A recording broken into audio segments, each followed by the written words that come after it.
It's Friday, April 10th, and instead of doing a news conference this afternoon, I thought I'd just reflect upon the week and tell you how we sized it up. So to begin with, the City Council was very gracious in giving us the ability to install fines for the curfew.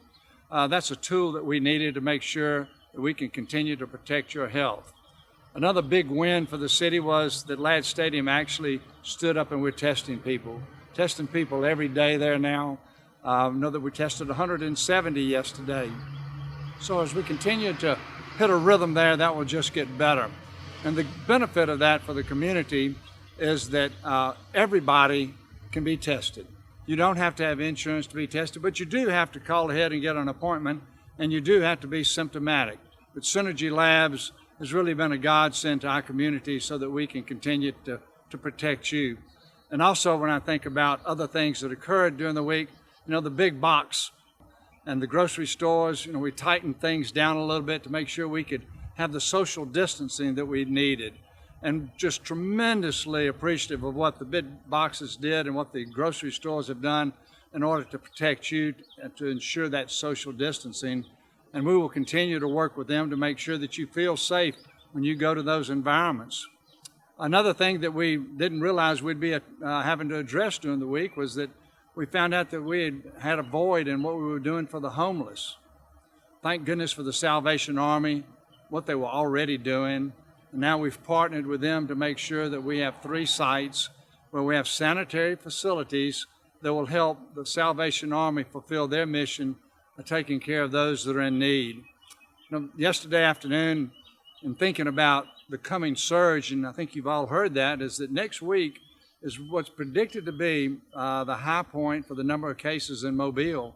So in talking with the CEOs of the hospitals, they all assured me that at this time, based on the numbers they have in-house and looking at the models of what happens in the future, we should be fine as far as having the ventilators and the PPE and everything that we need to take care of our community. And so as we go into Easter weekend, I hope that you'll find comfort in knowing that if you end up having the coronavirus, we're going to be able to test you.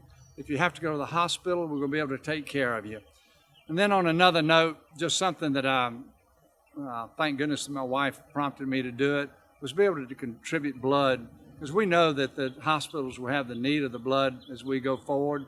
And so if you are looking for something to do, next week I would suggest that you call Life South, make you an appointment and go contribute blood, because it will be desperately needed at least sometime in the future. So another thing that's really not on coronavirus, but it's just as important to what we're doing, and that is the census.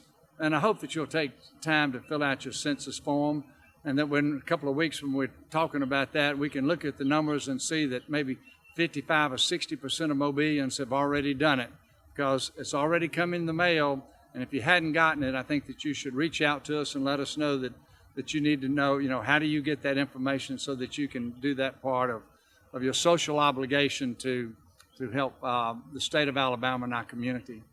In closing, let me say this, that really every day, so many in our community, especially at City Hall, County Commission, county workers, we're all trying to protect you, but we need your help, and you need to help yourself. I firmly believe that many people think that coronavirus, won't impact them. But I can tell you, your thought process completely changes when you know somebody that's died from it, or when you know somebody that's on a ventilator. Then all of a sudden it becomes reality. What my hope is that you'll realize that it doesn't have to come to that. With your social distancing, you'll be able to be assured that you stay safe, and also you're protecting the health of your fellow citizens. So on this Easter weekend, this Good Friday, it's an honor to be your mayor. It's trying times for us, but I feel better today and feel more confident today that we're going to push through this, and that the super majority of us are going to be fine. But let's help take care of those that may be at risk here. Thank you. God bless you.